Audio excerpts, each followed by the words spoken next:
Glad all you can make it out here. I would ask that you all would stand for the reading of the Lord, if you are able. It is 2 Samuel 11, and I will be reading from the NLT.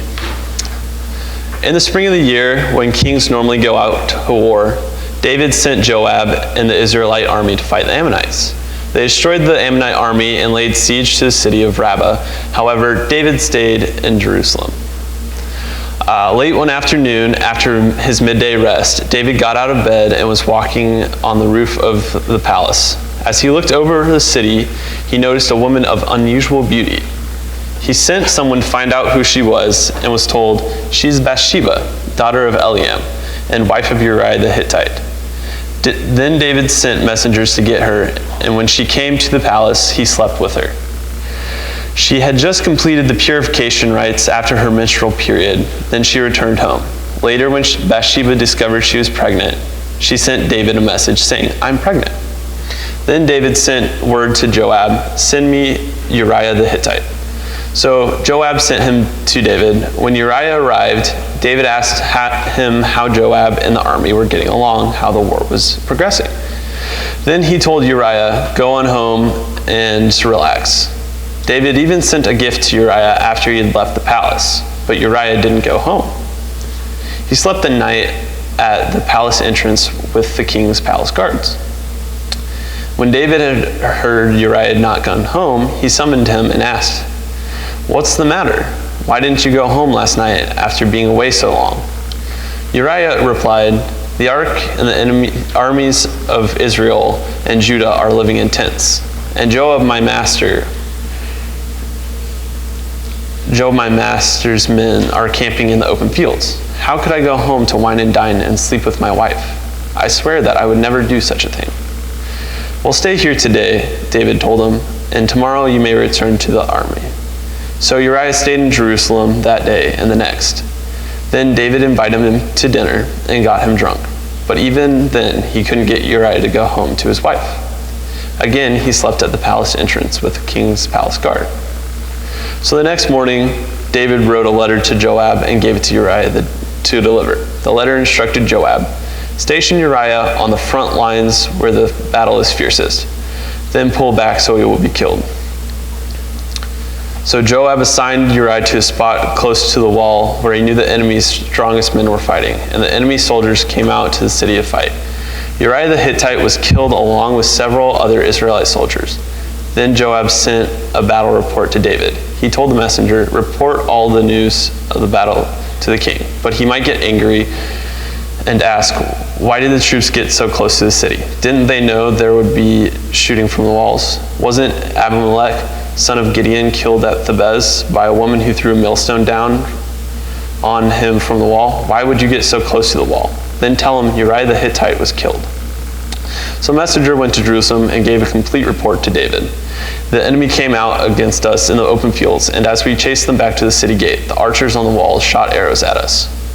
Some of the king's men were killed, including Uriah the Hittite." "Well, tell Joab not to be discouraged," David said. "The sword devours this one today and that one tomorrow. Fight harder next time and conquer the city." When Uriah's wife had heard that her husband was dead, she mourned for him.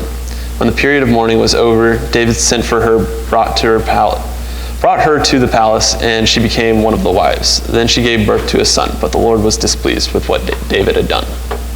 This is the word of the Lord. You may be seated.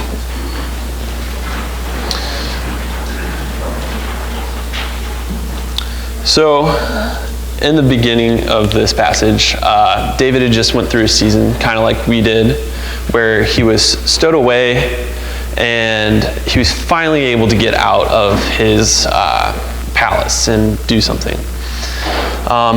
This usually would have been when they go to when the kings went to war, and it was weird because he didn't. Instead, he sent Joab, which was one of his great generals. He'd proved himself great many times. And so he just sent him, and they were going to go fight the Ammonites. Well, it was also weird because it wasn't that far from home. It was about 40 miles, and for those who don't know, a horse can go about 40 miles per hour. So it was only about an hour away if they rode horse. It would have been like 2 hours if they rode in a chariot, and then so on and so forth with less transportation. But it was weird that he had stayed in Jerusalem instead of going and fighting with his men. And then late one afternoon, after his midday rest, let's say that again, after his midday rest. So napping is biblical. Just keep that in mind after lunch today. Good spiritual discipline. David got out of bed and was walking on his roof of his palace. Now, I don't know about y'all, but I really don't like stairs. So that took a lot of effort. He could have been walking in the streets, or if he wanted to walk, he could walk around his palace, but he went on top of his roof and was walking around. Probably looking over his city, being like, oh, I built this. It's really cool. And he noticed this great city that he had. Now, I just came back from church camp, and there's some stigmas about church camp that fly over the entire thing. One of them is naps. Naps are great. Another one is Axe body spray. Now, if you don't know about this, you're very lucky. But if you do, you know that it comes with multiple purposes. Number one, it is a repellent. It repels bugs, it repels girls, it repels pretty much anything else.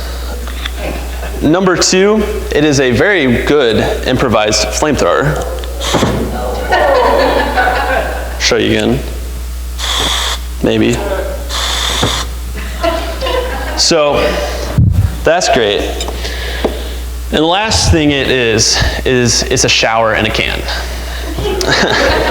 If you have met any teenage boy, instead of going and washing off with water and soap, they will just spray themselves and fumigate an entire room. Well, one of the last and probably biggest parts of church camp is camp crushes. Now, as the greasy golem body-built teens hop off the buses, they spot across the grass these also greasy girls hopping off the buses. And they're like, oh my goodness, that is the most magnificent creature I've ever laid my eyes upon. And this is kind of what David was doing. He looks across and he saw Bathsheba, and she was in her bath, and she was purifying herself as a spiritual discipline. And so David was probably sitting there like, oh my goodness, she is so spiritual.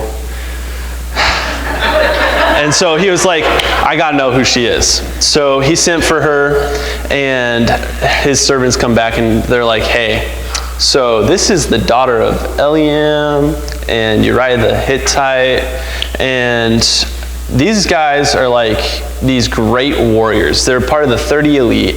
And so David knows exactly who she is. But he's like,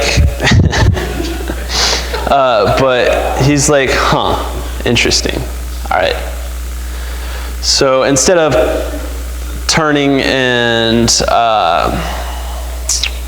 not sending for her, he sprays another set of lies and is like, I don't know who she is. Like, yeah, she can come to my palace. So he sends for her, and they sleep together. And since there aren't really contraceptives back then, she gets pregnant. Well, David has a decision here. He could come clean. He could figure something out with Bathsheba, and he could go to God and ask for help, But instead of doing that, he sprays another set of lies over what happened.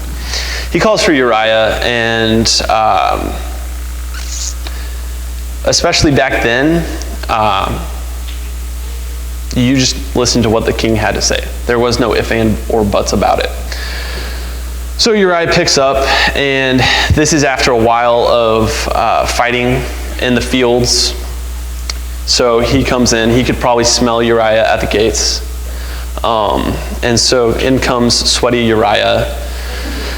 He's probably got dirt, mud, sweat, maybe even blood on him, because he got to get there quick. If the king called him, it must be important. Well, David's sitting there, and he's talking to him, and he's asking him how the battle's going. And so Uriah's like, well, it's going good. We beat them. But is that really why you called me here? And it was like, oh, yeah, sure, yeah, definitely. And so David's like, okay, well, you can go home, and we'll send you tomorrow. Well, he didn't go home. David even sent him a gift to follow him home. He probably just thought of it last minute. It was like, oh, I should probably send him something. Hopefully it was like soap or perfume, because I don't know if any of you guys know, but out in the field, you really don't get like the best hygiene products. I mean, like when I go to FTXs, which are just exercises, I get baby wipes, and those don't work the greatest. I still smell pretty bad. So hopefully, yeah. And then he stayed the night. Uriah stayed the night with the palace guards. Well, I don't know if you've ever had a teenager or someone who doesn't like to shower, but the palace guards were probably complaining. He invaded their space, he stunk up the place, and so they started talking, and David probably overheard it and was like, hey, Uriah, why didn't you go home? Well, Uriah replied, the ark and the armies of Israel and Judah are living in tents, and Joab, my master's men are camping in the open fields. How could I go home to wine and dine and sleep with my wife? Now this takes a lot of commitment, a lot of loyalty to his fellow comrades, to Joab, to God even, to not go home and seek the comforts of his own home, which is very impressive on his part. Because the next day, David was like, hey, look, you can stay another couple days, and then I'll send you back out to war. Well, David had a plan to spray on another layer of lies to cover up his sin. Well, David got him drunk, and even after David got Uriah drunk, he still didn't go home. He went back to the palace guards and slept there. David, being frustrated, he wrote a letter to Joab and had Uriah deliver it, and the letter was Uriah's death warrant. Like, it said to send him to the front line and just to have him cut, dead. And so Uriah, trusting David so much that he didn't even like open up the letter and read it and be like, oh, well, I better get out of here. I'm gonna die. It's impressive. What's also impressive is that Joab trusts David to the point where he makes a tactical fault to kill Uriah. They had put him in the most fiercest part of the battle, and they pulled back. And these men that he was with, they weren't just like ordinary soldiers. They were the elites. They had the greatest warriors there, and they all died. Well, once Bathsheba learns about the death, she mourns, and right after the period, David says, hey, come to the palace, join my harem, which is just like a set of wives. And he had already had two. And this was when David sprayed on his last layer of lies. So he brings her up into the palace, and he makes her his wife. And to finish out the passage, says that the Lord was displeased. So there's no like, well, it was okay back then, but it's just flat. The Lord was displeased with what David had done.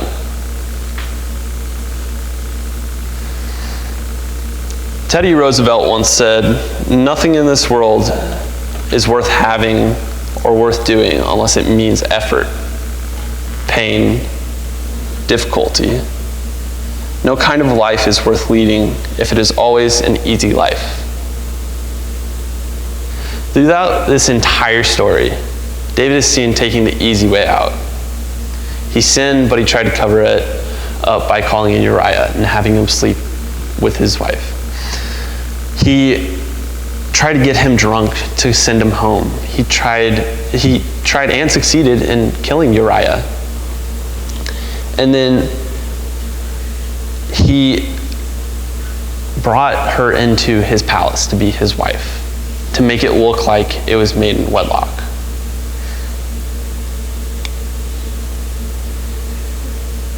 I think the worst part about this is the fact that all this was done, and then even if the king slept with your wife, in this day and age, it was acceptable. He would have came in and he would have been like, hey, Uriah, I slept with your wife, she's pregnant, and it would have been okay. So instead of letting his conscience be set free by coming clean, he used everything in this to cover up his sin. So I ask, do you see yourself anywhere in this story?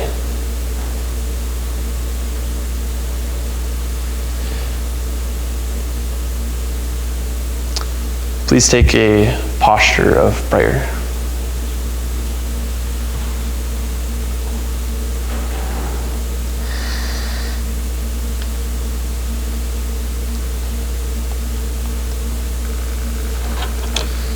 Have mercy on me, O God, because of your unfailing love, because of your great compassion. Blot out the stains of my sins. Wash me clean from my guilt. Purify me from my sin, for I recognize my rebellion. It haunts me day and night. Against you and you alone have I sinned. I've done what is evil in your sight.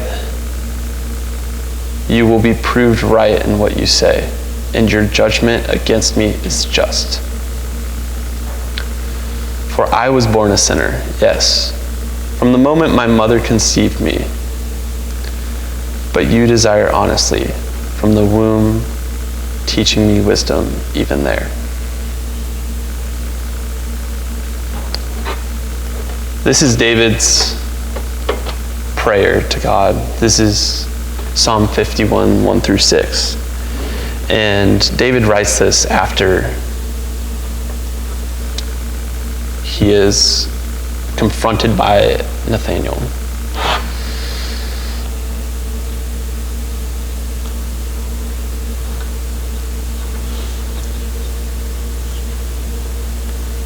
Amen.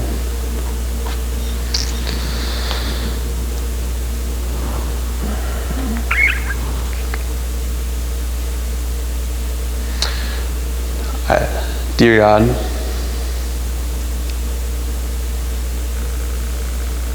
you know that our people are hurt. that our people are broken, and you know what we are struggling with personally. I ask that you reach out and you touch everyone who is broken, and you put your healing hand upon everyone.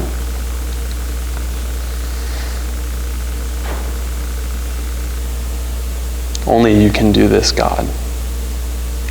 Amen.